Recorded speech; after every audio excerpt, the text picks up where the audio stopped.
everyone. This is a Heart Place Hospital Power Hour. At Heart Place Hospital, we exist to care for the carers and catch those who are falling through the cracks where the current system can't. As a registered New Zealand charity, we provide heart-led practical support to those carrying more than their share. So we welcome Dr. Kamāia Pere, a trauma-informed trainer and a former medical doctor who's bringing the deep wisdom of both clinical and ancestral knowledge to this hour. You'll experience Havening, a neuroscience-based tool for emotional reset, relief and reconnection. Your donation supports our mission here at Heart Place Hospital, and by caring for yourself, you help us care for many more. Thank you so much. Woohoo! Hello, ladies, and if any man joins, hello, man, as well. What I thought I'd do, just to kind of do a little get to know each other really quickly, because I'm really wanting to value your hour and also what we're going to do in it, is if we just want to do a quick rapid round introduction. So name, where you're zooming in from, and then if you could have one superpower, what would it be? I will start. My name's Kamāia. I'm calling in from Bali, and if I could have one superpower, it would be to have the ability to pause time, so then I can just go and do my own thing, lie down for 5 hours in the sun with possibly a mimosa, and then I can restart the time again. Who's next? I can go next. I'm Jackie. I'm dialing in from Whangarei, Northland, and if I had a superpower, it would be that we had the resources, and the resources that we had were spent to make and create impact in this world. Who would like to unmute themselves? It's a popcorn round. Yep, Carolyn. Can you hear me? I'm not sure. Yes, we can. I'm just not used to Teams, sorry. So I'm Carolyn, and I'm coming from Auckland, and if I had a superpower, it would be actually to clone myself, only because my daughter lives in Wellington. She's at uni down there, and sometimes I feel like I wish I could split myself in two and be with her down there and with the rest of my family up here. Amazing. That's the only reason, not to want more of me. Thanks, Carolyn. Who's next? Hi, I'm Nicole. I'm over in Western Australia, currently in the southwest. And my superpower would be to, like Doctor Who, have a TARDIS, or to be able to time travel, or mainly be able to get myself to and from, or have a portal where I could just zip over and pop in and see, like Jackie, or I have to jump on a airplane. I like jumping on airplanes, but that easy bit to do that bit of. Amazing. Thanks for sharing, Nicole. Who else have we got? Robin. Hey, so I'm Robin from Warkworth, and my Microsoft Teams seems to be in a little corner. I can't maximize it, so maybe that's a superpower. Get it? Oh wow, technophobe. My superpower would be to just spread seeds of kindness throughout the world. I think we need kindness and compassion. Yeah. Thanks, Robin. Well, Sarah. Hi, I'm Sarah from Otatahi, Christchurch. I'd like all those superpowers. They all sound great. But I think my superpower, I'd love it to be able to stay present. And within that, to be able to, I guess, spread peace within the presenceness that I was able to hold. Yeah. Beautiful. Thank you for sharing, Sarah. And the other Sarah.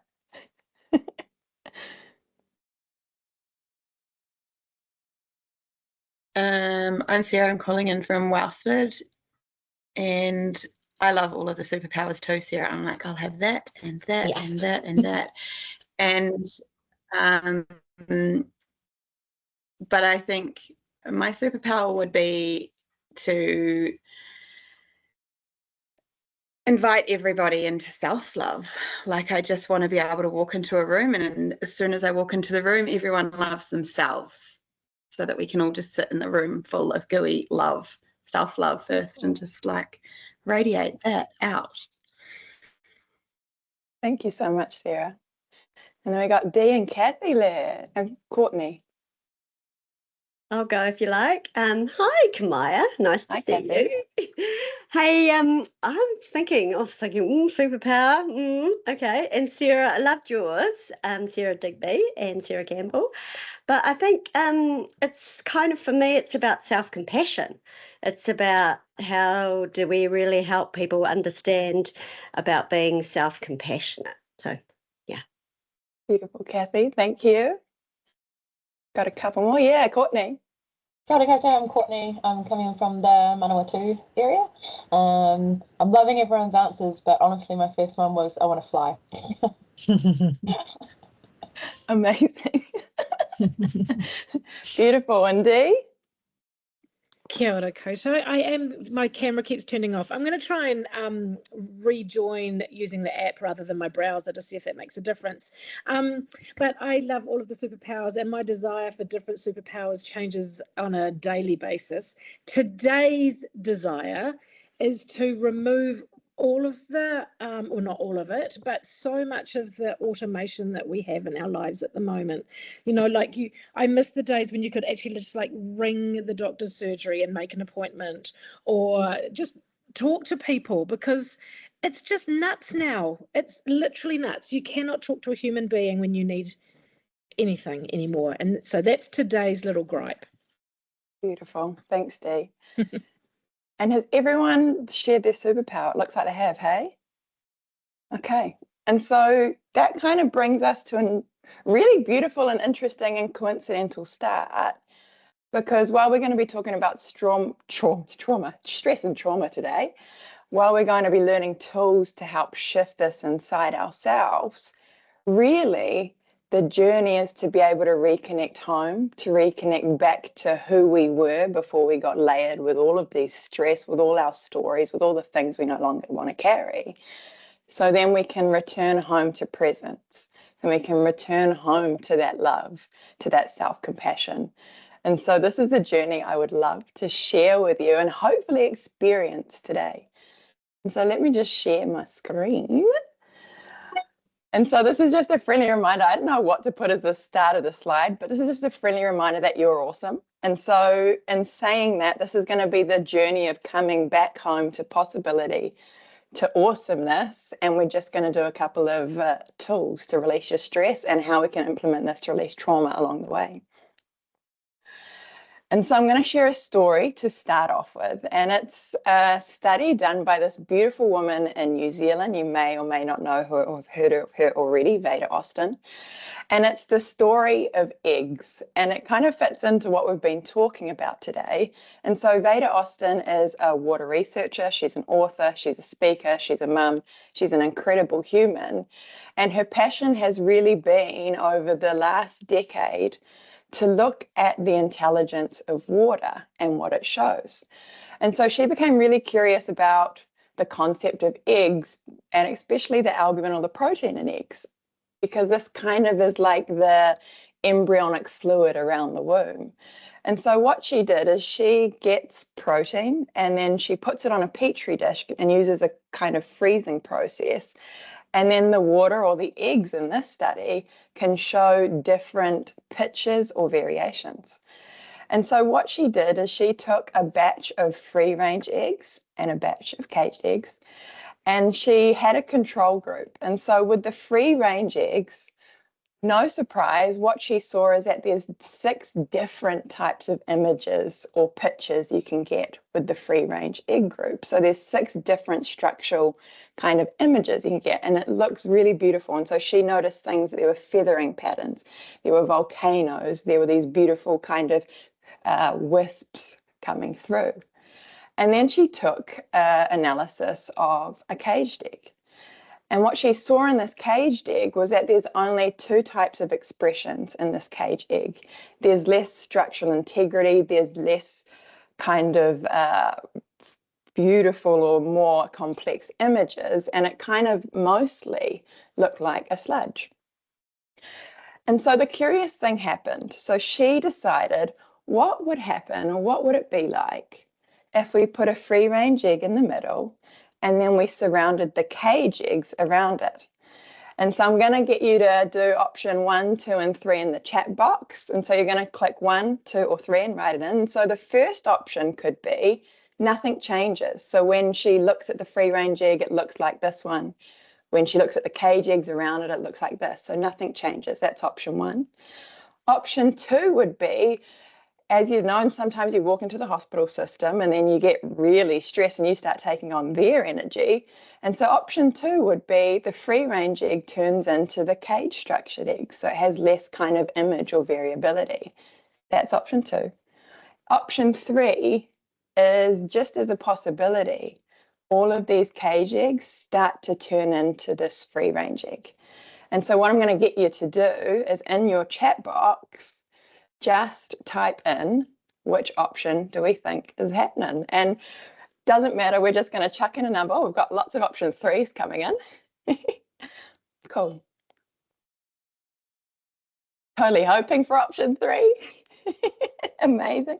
And hope is such a beautiful thing. Okay.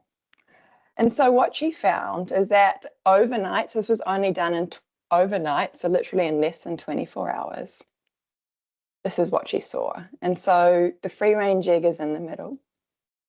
And the previously caged eggs surrounding this free range egg started to shift and change its expression and variability. You can start to see those flower pitches, the feathers, the tethering.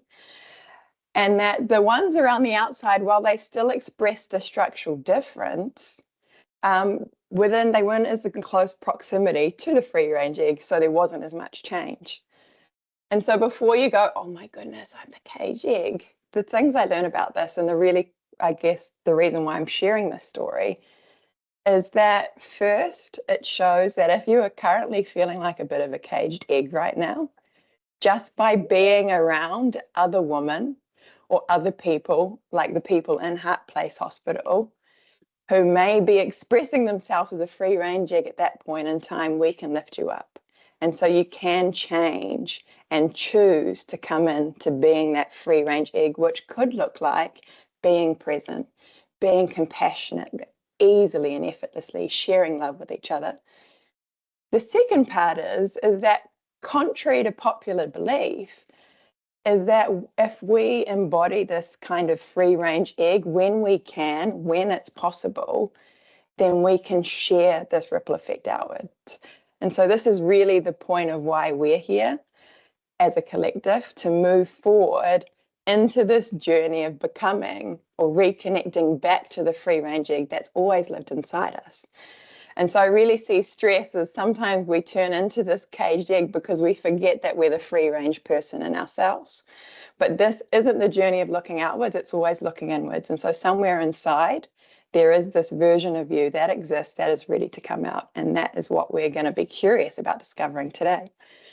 And so just to kind of put a scientific framework on it very quickly, there is a concept developed by Stephen Porges called the polyvagal theory. And essentially all he says is that at any one point in time, you can be in one of these 3 zones. And so this is the journey of the human experience.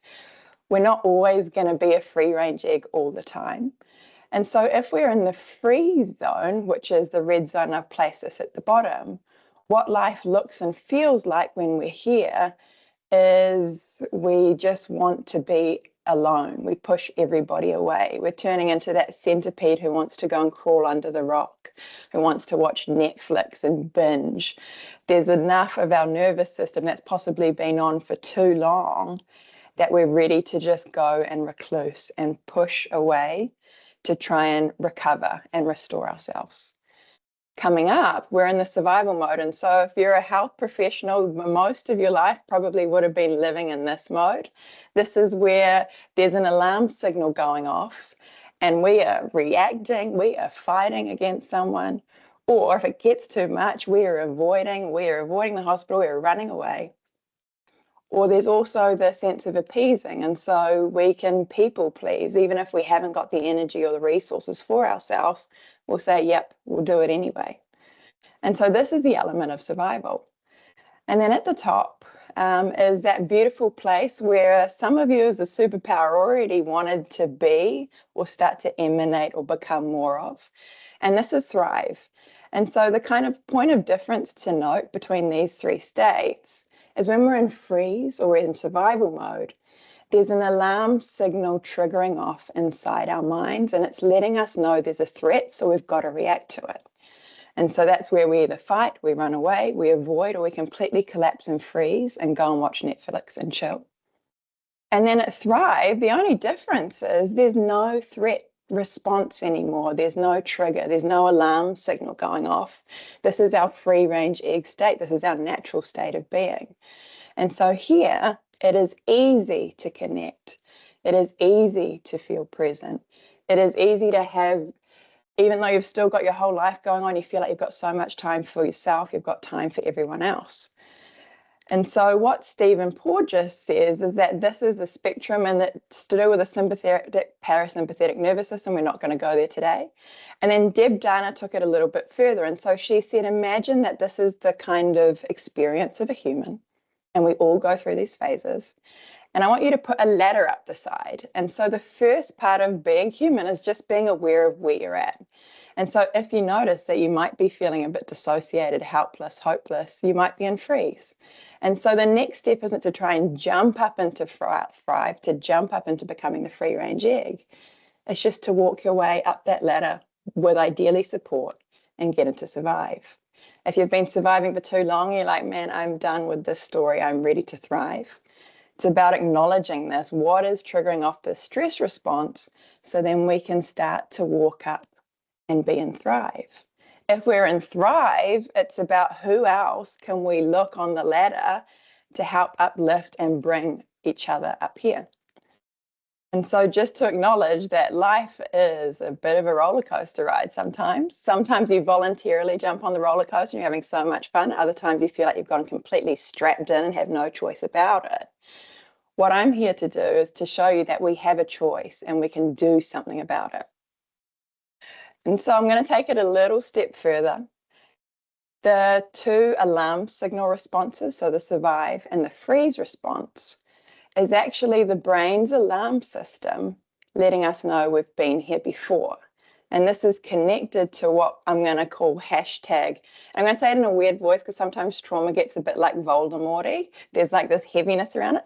So I'm going to go hashtag trauma. And this is the kind of missing piece that a lot of us are yearning for. It's, hang on, I know I'm in survive. Hang on, I've been in hopeless, helpless before, but I don't have any tools to get to the core of what keeps triggering me off in the same pattern, in the same program, in the same situation again and again.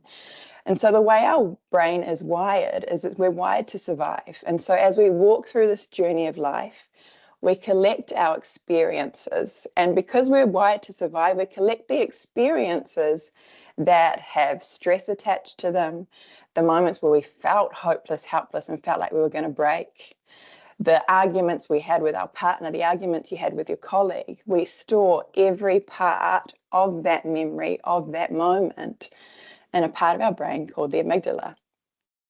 And so just for an example, my kind of, I'm going to say the shithole moment of my life where I was in that hopeless, helpless, dark space was as a medical student when my mum got really sick. She went to Bali, had an ear infection, which turned into meningitis. At one point, we didn't know if she was going to survive. Now she is absolutely fine. She's doing Iron Māori marathons. She's killing it. But there were moments as a medical student in hospital that literally stuck in my brain for what I thought would be forever. And so one of the moments for me was when I had to take on the role as a daughter in HCA because there was no staffing. And for 16 hours, I had to try and restrain my mum from trying to get up out of bed in her delirium and delusions. And so in that moment, everything about that stuck. What I saw, so my mum, the hospital, the staff, the room, even the windows, locked into the back of my mind. What I smelt, that gross hospital smell, could never get it. Sometimes I still can't get over it. That hospital smell got stuck in the back of my mind. Everything I heard, the beeps in the background, the blood pressure monitor, stuck in the back of my mind. I didn't taste much in that day because I didn't have time to eat, so not much got stuck in the back of my taste buds from there. But also what you touched as well, so holding my mum. also got locked in the back of my mind, as well as everything I was feeling in that moment. So that moment where you feel like you're going to break, the anxiety, the pain, the suffering all got stored in my body and hardwired into what we call the amygdala. And I always go for later. And so we're wired to survive in the present moment. At that time, I was really anxious. I bawled and broke and started crying for hours after that. But it also stored everything about that memory for later. And so the next day, when I came back into the hospital, massive panic attack and anxiety. The next year, trying to be a medical student as well as looking after my mum, same response. When I thought about mum, I'd want to cry. When I walk into the hospital, I'd get anxious. And so in that moment, as many of us do, we go, fuck, there must be a way to release this shit. And you go into the classic kind of experience of the system and how it's set up. So you see your GP, they give you counselling, which you talk about your pain and you talk about your suffering, and it just kind of sits there and maybe bleeds out a little bit more, but nothing happens with it. You may be asked to have some medication to work on the neurochemical imbalances. I knew that wasn't the kind of core solutional answer for me. Or you get told, take 2 weeks off, kind of pick yourself back together and then jump back in. And so this is a common story that we experience with Heart Place Hospital people. We've all been through these moments. And so there's a part of me that's like, man, if women can create babies without thinking about it, there must be an easier way to release this shit. And that's when I found havening. And so havening is what we call a psychosensory technique. It uses light touch to get our brains out of the alarm system, but does something even a lot more phenomenal. And there's a lot of havening practitioners on this call as well, and they can share the experience at the end.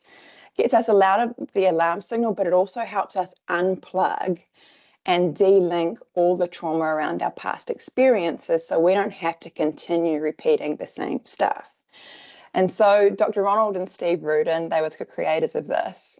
He became really curious on how trauma is locked inside the brain. And so he looked at the animal models, he found the neuroscience of it. And he said at the particular moment, like my hospital experience, when we're going through a traumatic memory, we remember it and it gets locked in the brain via our receptors. And so what happens then is the next time we go into the hospital, the next time we go into this experience, the alarm system fires off, hello, we're in survival mode or freeze. And so the curious thing is, if this is hardwired into our brain, what can we do to remove the alarms that were set up at the beginning? And so he looked at the human animal and he looked at us and he said, how do we soothe? How do we heal? How do we connect? And so when you notice if you're anxious or if you've had a hard day, you might just like these people, grab your dog, grab your cat, start rubbing your palms together and you start to feel calm. And so if everyone wants to start doing this now, we can be curious. You're going to learn havening because we're going to implement it very soon. And so rubbing the hands seems to be a natural thing that we do to self-soothe. And if you can, I want you to do it in just a nice and slow manner. And tuning in to see how this feels for you. And so if you're like, oh, I don't feel anything at all, this is not my jam, hands rubbing together, nothing, you don't need to. There's 3 different techniques. So you can choose between the ones you like. What else do we do? When I was at the hospital and someone would cry and I didn't know whether to give them a big hug, I'd do that kind of awkward rub you down the arm. And so to self-soothe, to calm down, we just give each other hugs. We give ourselves hugs. We rub someone down the arm. And so if you want to copy me and just go from the shoulders all the way down to the elbows and see how that feels.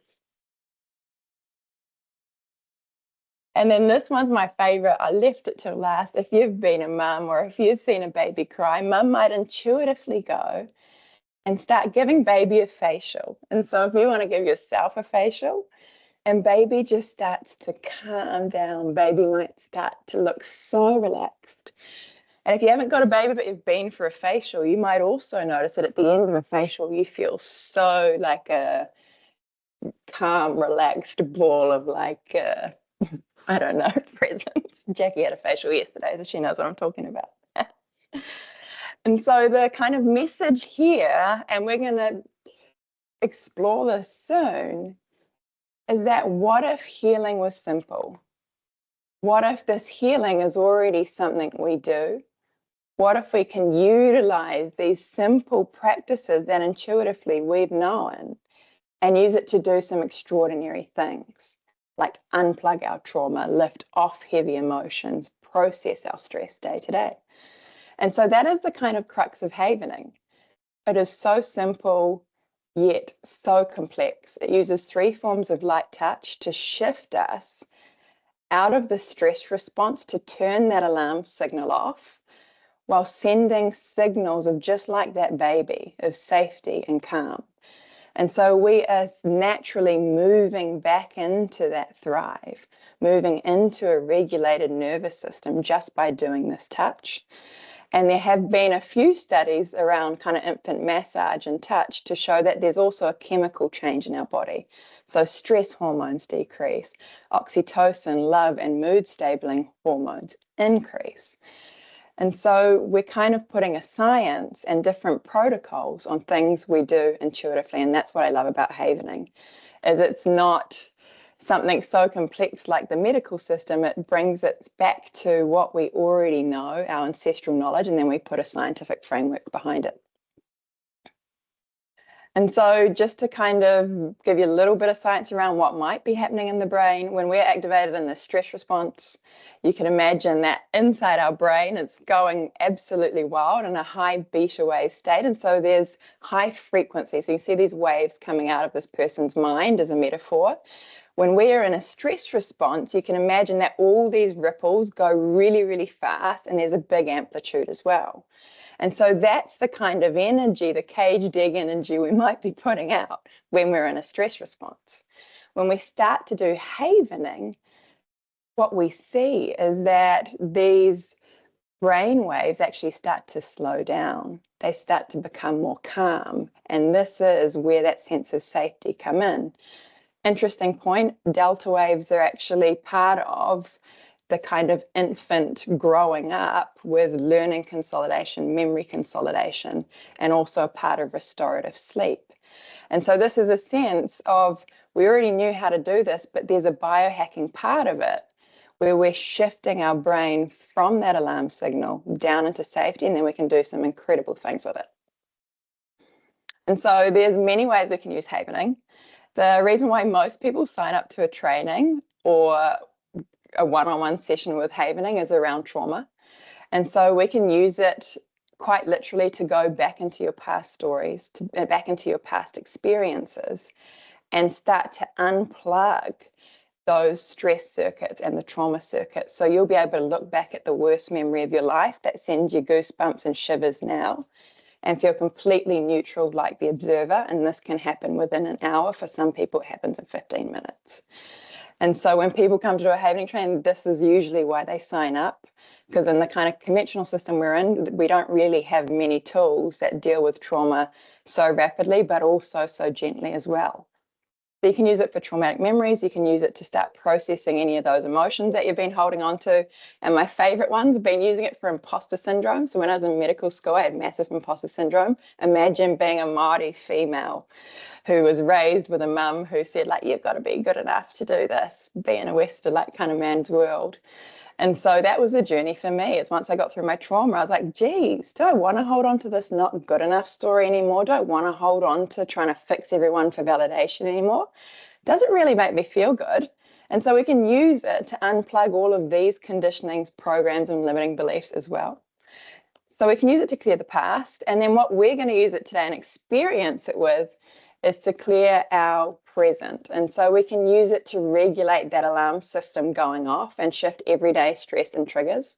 So classic, if you've ever been in a relationship before, you will know that your partner is made to trigger the shit out of you and push some buttons. I went out with a guy for 6 years, and I swear, if you believe in twin flames, he was a really soul connection kind of guy. And he was designed to push all my buttons, which made me then find a technique that can try and release all the buttons. And so if you have an argument with your partner and you're noticing that kind of build up or that stress that's happening, I'm going to teach you the process to just turn off that alarm system, calm the farm, connect back to presence, and then you can go and have a conversation about it.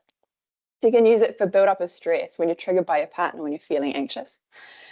And then I'm also going to show you today what is possible. And so once we turn the alarm signal off, then it's possible to start putting our attention and focus on where we want to go, if it's to be more present, if it's to be more compassionate, if it's to imagine seeing Jackie in person, even though you're over in Western Australia, you can make that happen inside of your mind. And so this once, and I'm going to say once the alarm system turns off, is really the power we have of being human. Because we have the potential to literally think of something and then create that for ourselves. And so today, lovely ladies, we're going to go through what I use with my clients, but also what I think should be a birthright for any human with hands, is how to shift your stress in real time. So if you're triggered by the partner, if you're feeling burnt out, if you feel like there's just a build-up of some kind of energy that's not helping you, then I'm going to show us how we can shift our stress in real time. And so I want to kind of think of this as a two-step process. So step one, we're going to be going over this shortly, is when I notice I'm in survival mode, helpful for me? No. And so step one is all about clearing what is not helpful, so unhelpful stresses, until we're looking or feeling inside ourselves and we feel pretty neutral. Once we're neutral and the alarm system's off, then we have the potential to grow. And so we can grow desired and helpful states of being. We can grow our gratitude. We can grow compassion. We can grow images of what we want for our lives and start planting and watering those seeds. And so you can really think of this as going to be the journey today, is wherever you are on that spectrum of collapse, survive, maybe even you're in thrive, is today we're going to move up the spiral to neutral. So we're able to tune into our body and feel relatively okay. And then from here, we're going to move up into more positive states of being. And if you've ever been on a workshop with me before, or you know anything about me, I didn't sign up to trauma work for it to be heavy, stagnant, and like, oh, I don't want to do this. So we're all going to come into it, and we start off as superpowers. We're all going to come into it with a sense of curiosity, kindness, and play. And so one of my firm beliefs is trauma shouldn't be re-traumatizing. It should be fun and exciting. Exciting is a kind of a big statement, but it should be light work. It should be gentle. And so we're going to use this example, and I'm going to show you what I mean shortly, to work with our stress. And so very shortly, I'm going to guide us through this step one, how to clear our stress. And we're going to need to know a few things, but I'll take you through the process and then I'll show you the things we're going to need to know to make this work.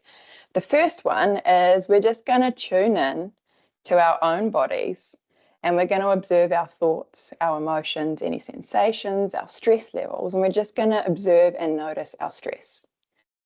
From here, we're all going to just score our current stress levels out of 10 by putting our hands up on the screen. If we're a 10, this means I'm so stressed and anxious right now, it's really difficult for me to focus and I don't really want to be here. If we're at a 0, all this means is I'm just feeling pretty chill. I'm feeling pretty neutral and present right now. And so we're just going to score, no judgment, with curiosity and play, where our current stress levels are at. And then step 2 is going to be how we introduce curiosity and play and fun into the space. I'm going to put your focus far, far, far away from the stress, and we're going to do havening. And so all of us are going to do havening for 5 minutes while I distract our minds as a collective. We're going to be doing things like, would you rather live in a mountain or by the ocean side? Would you rather eat pizza or eat pasta? We're going to go alphabet shopping. So we're going to imagine we're in supermarkets and we can buy anything we want with an unlimited credit card. We've just got to start off with the letter A, B, C. And so this is what we're going to do for step 2. We've got to you've got to really experience it to get what this sense of havening is. And then once we've done that for 5 minutes, we're going to check in. We're going to stop the technique. Once again, go back to our stress levels, put up our score, and we're going to do 3 rounds of this, possibly 2 rounds of this. And all I want you to do is just be curious in what's happening to your mind, what's happening to your body, what's happening to that alarm signal. And then we'll get on to step 2. And so has anyone got any questions before we begin? Let me just stop sharing so I can see all your lovely faces in bold. So very shortly, what we're going to do, and if we can, I'm going to get us to all unmute ourselves for this part. It's way more fun when we kind of just throw crazy things out there as a group. And so very shortly, what I'm going to get us to do is, if you like, or I invite you to feel, if you feel comfortable, to just close your eyes, or you can keep them open. And we're going to start with step 1. And so step 1 is just taking a few breaths, tuning in. And maybe you even might notice the couch or the chair that you're sitting on, where your body is in space. And then just putting your focus on the inside, observing your thoughts, sensations, stress, emotions, feelings. And then what I want you to do is just scoring out of 10, where are your current stress levels at? 10 is they are very high right now. 0 is there's no stress at all. And you're just going to place your hands up so I can get a little tally and see how you're going. Okay.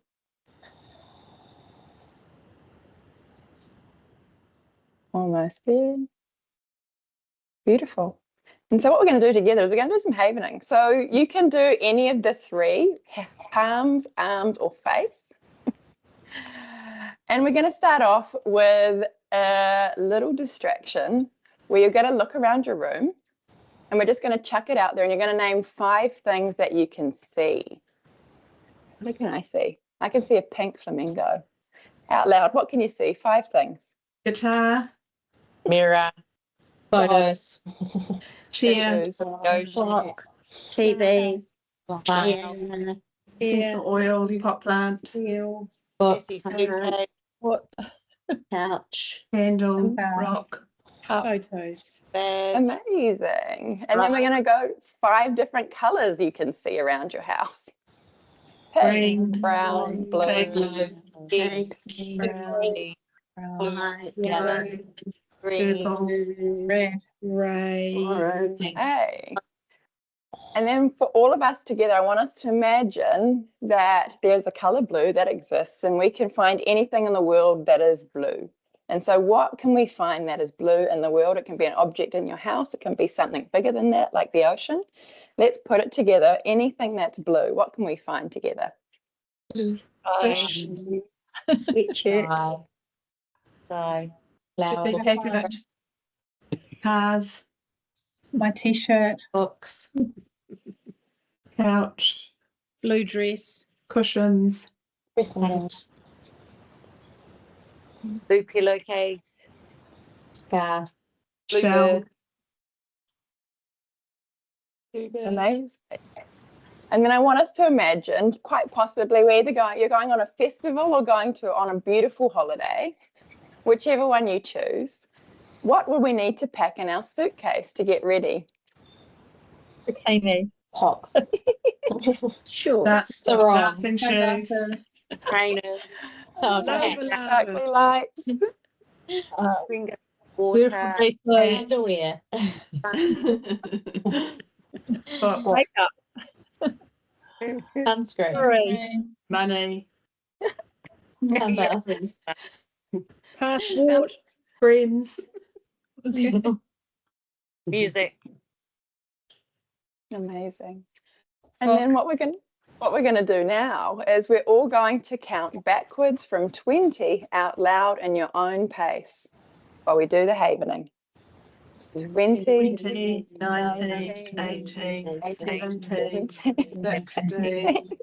15, 14, 13, 12, 11, 10, 9, 8, 7, 6, 5, 4, 3, 2, 1. Okay, and just to close this off, what we're going to do is we're going to name as many things we could find in the supermarket beginning with B. Bananas.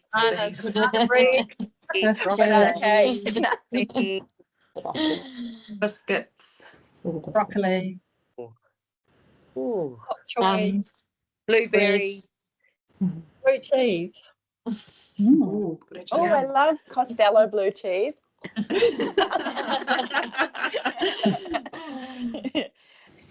Oh, And so to close this round off, before we just go in and check on our stress levels, I invite you to close your eyes if that feels comfortable for you. You're going to continue the havening just for a moment.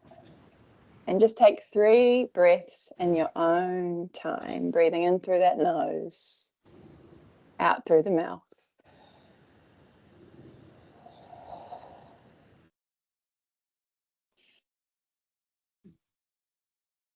And then keeping those eyes closed, if they are already, I'm going to get you to just stop the technique and invite in a sense of curiousness back into your body, back into the mind. And just tuning into your thoughts, any feelings, emotions, stress levels. And then once you're there, you're just going to score out of 10, putting your hands up.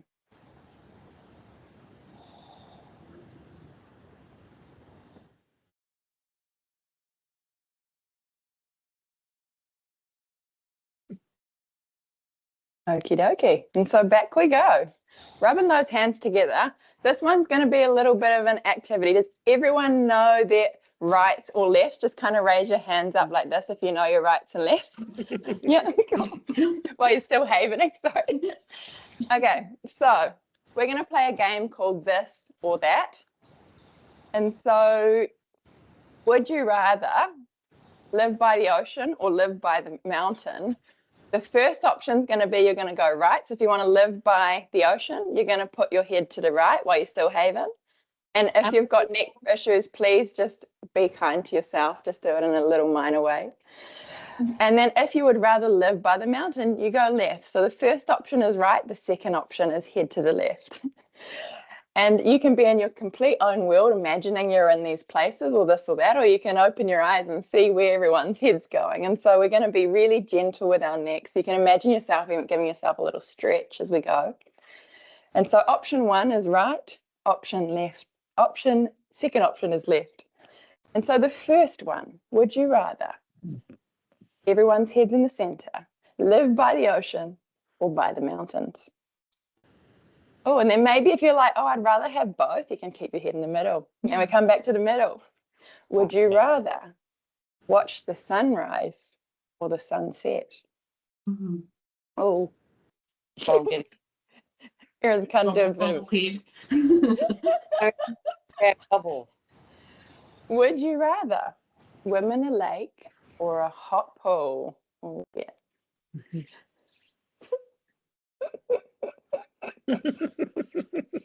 Oh. Would you rather walk barefoot in grass or on a sandy beach? Ooh. Oh my goodness, this one. Would you rather eat toast forever or cereal forever? And if neither, you can just keep your head in the middle. Would you rather watch a comedy movie or an adventure movie?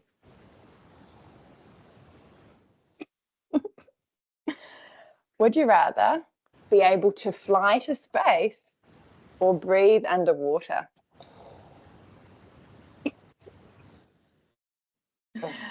Oh, don't know. Would you rather visit a tropical island or a snowy cabin? Oh, getting my right. Oh, this is a fun one. Would you rather be able to speak every human language or talk to animals? I want to talk to animals. And then we've got 2 more. Would you rather nap in a hammock or on a couch watching TV? Would you rather be wrapped in a soft blanket or float in warm water? Okay. And so bringing our heads back to center, we're going to do one more kind of distraction round before we close this off. and it's going to be a silly sound game. And so what I'm going to do is I'm going to name an animal, and then I'm going to count us back from 3, 2, 1. And after 1, we're going to all try and make the noise that we think the animal might make. If you don't know, honestly, I've done this with clients, you don't need to know. It's just a funny distraction realm. So whatever sound comes out of your mouth, cool. And so we're going to start off with a possibly easy one. We're going to do 5 animals. The first one is a cat.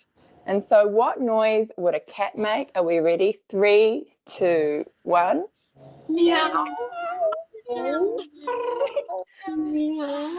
What noise would a dog make? 3, 2, what? Where are you doing it? What noise would a tiger make? 3, 2, 1.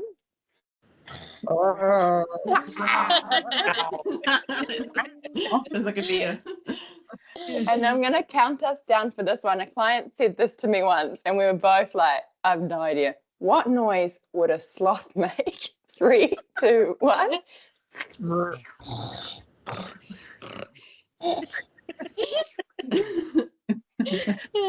then the last one, what noise would a beaver make? 3, 2, 1.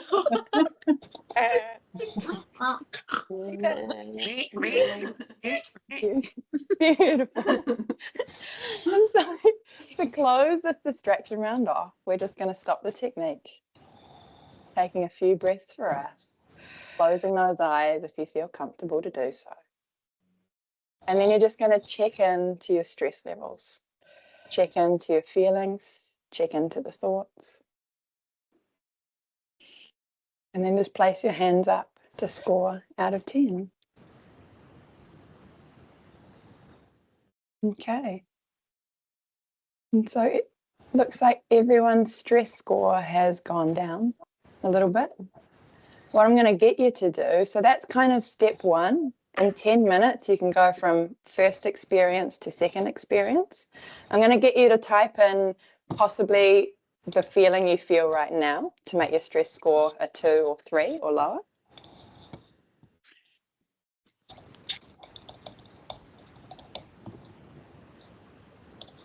What do we got coming up, sisters? Peaceful, relaxed, calm, grounded, more uplifted, chilled, calm, present. Okay. And so happier, beautiful. And so this is an idea of what havening can do for the mind, but also how you can implement this into your own life whenever you have that argument, whenever you're feeling a bit elevated, whenever that alarm signal's going off, to bring you back into uplifted, into chilled, into calm, into present, into sleepy, into happier. Woohoo. So what we're going to do, I'm going to get you to like tap yourself or give you a hug, because for some of you came in wanting the outcome and now you've got the outcome.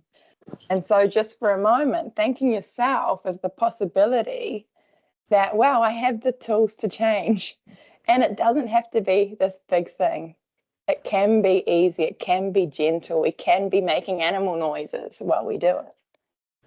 And so what I'm going to do just for timing is I'm going to take us into step 2. And so right here, right now, this is kind of a great outcome for most people. If you're like, I'm curious, I'm a human being, I think I've got some superpowers now. How can we take it to the next level? And so step 1 is shifting to neutral, which we are. The alarm signal's off. Step 2 is building and being curious about what are the possibilities for ourselves. And so the really curious thing is that we grow up in a system where we learn to focus on our weaknesses, we learn to focus on what's wrong, we learn to put our focus on what we don't want, and usually that's what we attract. And so this exercise is just going to be about connecting back to that kind of 7-year-old or that 5-year-old who could dream, who imagined that there were different possibilities for themselves. And so to start havening, we're going to be curious, and if you like, I'm going to get us all to mute ourselves for this one, or I can help you mute. And so there's a really curious question that we can ask ourselves whenever we want. And so sometimes when I'm feeling a bit stuck, sometimes at the end of me clearing my stress, I'll be like, I'll ask this question myself and I'll just let my brain be curious. I'll let it explore. The question is, what would it be like if? And so as you can see in the question, there's no force to this. It doesn't mean you need to be a millionaire or you need to be calm today or tomorrow. It's just placing that curiosity and possibility going forward. What would it be like if? And so imagine that money wasn't an issue. You've got the rest of your life is taken care of. What would it be like if? And I'm going to give you a couple of minutes just to say out loud and be curious with this question and allow your brain to explore. What would it be like if? And it might be that things can get better. What would it be like if I could feel more calm more often? What would it be like if I took the afternoon off so I can have some me time? And then as you're saying or imagining these for yourself, if you find one that really lands and feels like a good pair of jeans that fits you really well and snug and you're like, girl, I feel good in this one, you're going to stay with that one and just imagine that for a moment.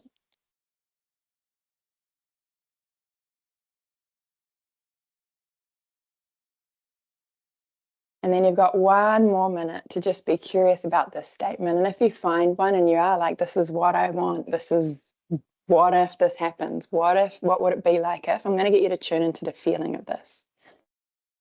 What would it be like if this happened for me? And then imagine this feeling washing over your body as if it's happening right now. And so instead of like we started before with the stress, now we can tap into this positive emotion or this curious emotion and use this as our magnet to attract what we want moving forward.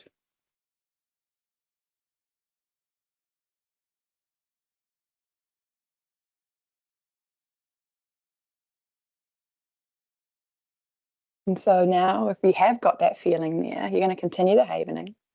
You're going to take 3 breaths again, just to start closing off this space we're creating, connecting to your body. If you want to invite in some movements, you can, to move that energy around. If you need to stand up for a little bit, you can do that. And then just taking a moment before we open our eyes, if they're closed, to thank yourself for being you, to thank yourself for showing up on a power hour, to thank yourself for changing, and also joining this beautiful bunch of women who are here together.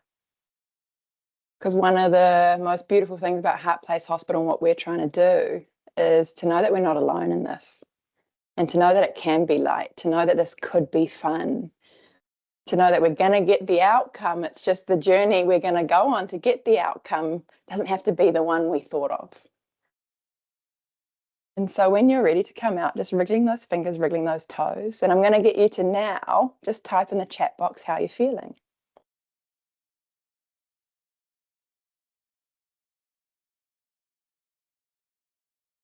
Spacious, woohoo, sleepy, liberated, relaxed, beautiful. And so as we're typing in our feeling, I was going to say that is the power of being human, of being a woman, of existing on this planet right now. Is once again we're at this space where change is possible. So maybe 50 years ago, people were like, what's yoga? What's meditation? Now there is a thing where most people know what that is. Most people know what trauma is. And it's what do we do about it from here? And so this is just one of the tools that we can use. And it's, in my experience, the most simplest and effective and easiest and gentlest process to start releasing the stuff that doesn't serve so we can naturally rise into becoming the free range egg. What I will say is that this process, literally the activating, distracting with havening and having a bit of a play, coming back, is the exact same process that havening practitioners and I use as training havening practitioners to release trauma. And so for the most part, if we can isolate a traumatic memory, you don't need to say what it is. You just need to briefly activate that image in your mind, just like you were connecting to the feeling. We score out of 10. And then we go on this journey together of unplugging, of taking away the alarm response, and removing the trauma response.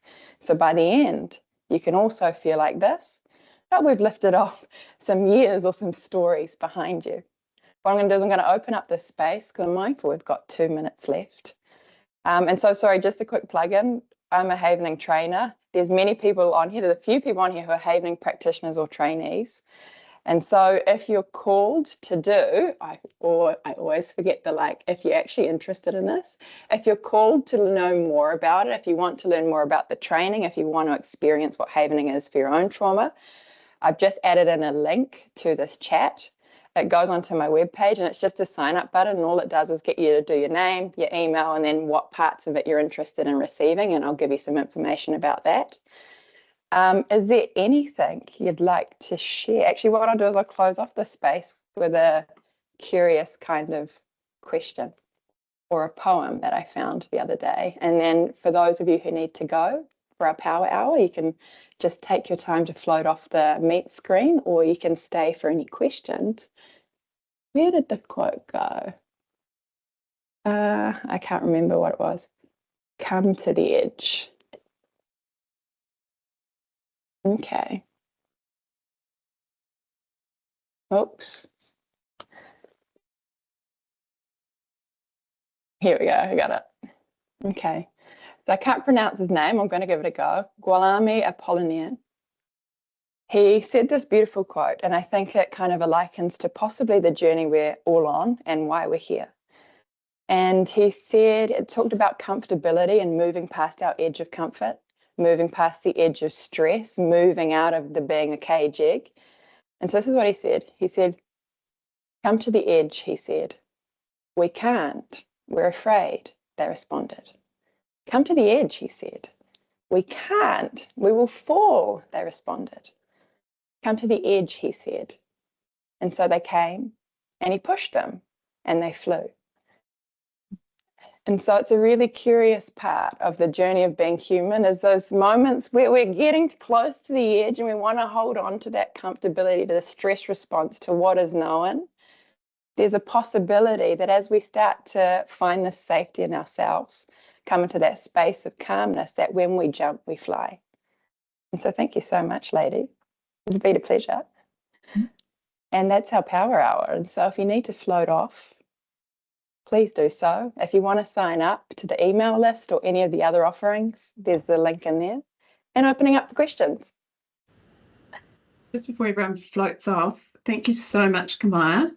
And thanks everyone for joining. And those who are watching on the recording, we're holding space for you too. And we're going to send this recording out so you can repeat this process. Kamāia will share on her website, but just to plug in for her, she's actually coming to New Zealand, to Whangarei this month to do training. So that's part of, you'll see in her sign up if that intrigues you at all. 23rd of June. Yeah. So 26th. Brilliant. Yeah. And Kamāia is one of 50 plus service providers here at Heart Place Hospital. So if you would like to watch any more of our power hours, they're on YouTube at Heart Place Hospital, and this one will be on there too for your reference. So thank you so much everyone, but we'll open the floor for any questions as well, just if anyone wanted to go. Is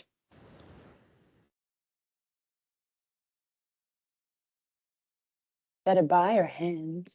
It's a buy, I think. I've just got a quick question. Carolyn? Is it important to be using distraction at the same time as havening? Always? Yes. Yeah. So it depends on what kind of process or protocol you're using. And so what we did is we just connected to our current feelings. Mm-hmm. And then you can think of that process as what we're doing is we're really trying to push that alarm button on. And so by tuning into our feelings, by activating their stress, we're turning the alarm bells on. And so in havening's kind of philosophy, you don't need to stay in this alarm system or in this stress. And so what we do is with havening, we start using the touch and that signals the alarm off, but we put our brain somewhere else. Right. And so the round of distractions is really to be neutral, to be pleasant, to be positive. And it's nice working with clients because you get to know them. And usually it's just chatting about the things they love, the things they enjoy.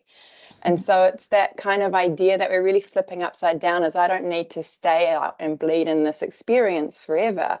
I can just activate the circuits, move to something that I like, come back, and then just check in. And so that's the kind of, when we're working in the stress space or trauma space, that's what we use, just to keep it safe, but also to keep it a gentle approach. Does that make sense, Caroline? Yeah, absolutely. Thank you. Cool. Anyone else have any questions, comments, feedback? Yes, I do. So Yeah, what Sarah? what other spaces do you work in? Like, are you able to do sort of like if someone had mobility issues or they were, like living with a life-limiting illness, and so, like I'm thinking about the physicality of some of the movements. Yeah. Are there things that can replace that? Yeah, so that's a beautiful question. There's the option of, like, we're in a virtual space right now. There's the option of the person applying the touch for themselves. And when you're doing your own stress protocol, if you want to do this again, you can do this on yourself. It's called self-havening. What some practitioners do is they have in-person sessions. And so that's where you can go to their house, or they can come to you. And just like you go and just receive a massage, you can receive havening from the practitioner. And that is one of the most beautiful experiences that I've experienced, is just getting to connect on that human level. And so there's really this taboo around touch in the mental health space, to create the safety around it and letting people know why. And then applying that touch, not only does the person get the benefits of releasing the trauma, the stress, the issue, but as a practitioner, you don't have to leave feeling completely drained. You're getting the delta waves as well.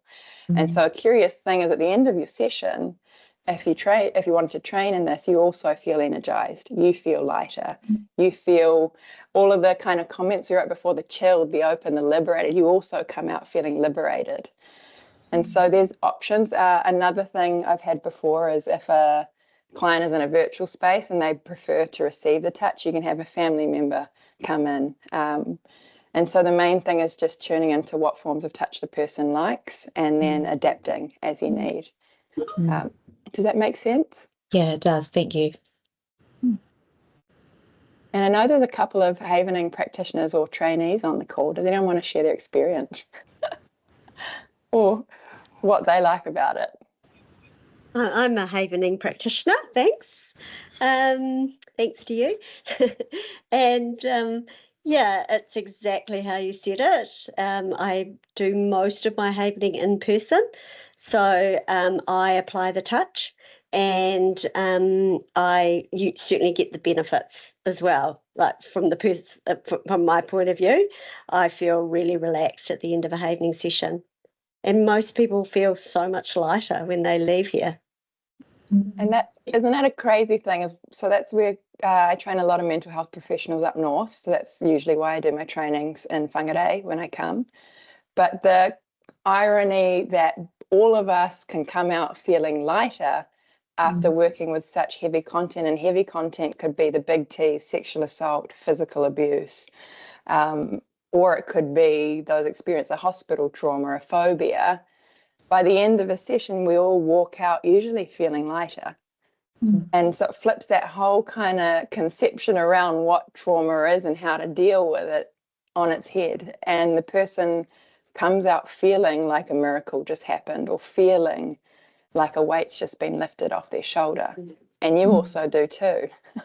So that's kind of my biggest, and why I kind of joined Jackie, is that caring for ourselves is my number one priority as health professionals. And so to develop this training or this experience, then by the end of it, you've got a buddy to work with and receive your own healing forever for free, ideally. Then we get lighter, we become the free range egg, we share this ripple out, while at the same time we do the same for clients. Oh, I'm getting goosebumps. Yeah, that was Yes, lovely. Robin. I am in the certification process, so still making my way through those 32 cases. So I was quite skeptical to start with, being a psychiatrist initially, but open as well. And having it work for myself and for my daughter, who had quite a kind of a serious trauma, was all the evidence that I really needed. And it's brought so much joy into my life, really, as well, at the same time, and kind of getting to know people that are like-minded in this kind of bottom-up thematic approach is really lovely. And I guess even my 17-year-old, who's very self-contained, I've done a few cases on him, and he will only do this one. He won't do this one. He won't do that one. But yeah, he has totally benefited on. I just did an outcome havening for his sports performance, and yeah, I can see that had massive amounts of effect for his confidence and his ability, and he's just basically soared since then. So yeah, I think it's that the thing that you can do for yourself and see the benefit. We're not doing it just to others. We're in this process together. So that's why I love it too. Amazing. And I guess that's it. Is like a lot of people sign up to do it for their clients because trauma is heavy work and you want to feel lighter and you also want the results for them. But by the end of the journey, it's actually how can I use it on myself with the people in the collective, but also how can I share this with my family? And so to have a whole home that's regulated, to have a whole home that's healing, to make healing normal, to make reconnecting back to calm, to peace, to joy, whatever, normal, is really the bigger goal and why Jackie and I exist. Hey, Jack. Yeah, and I love this scenario of Dee, who was on the call, her and Christine are havening practitioners that are under the Heart Place Hospital umbrella, and so they deliver and obviously receive that way, but they also can connect in with Heart Place Hospital as well, and they've received other support so that we can keep them in their best form, so that they're keeping other people warm without burning themselves out. So it's a beautiful fold to be in, and a beautiful revolution to be part of. Yay. Are there any other questions, comments, feedbacks before we love and leave everybody? Yeah, I think we will. Thank you so much, everyone. Lovely to see you, Catherine. Yeah. After 10 years. I'll send this out on record. Bye. Okay, bye. Thank you so much. Thank you so much. Thank you.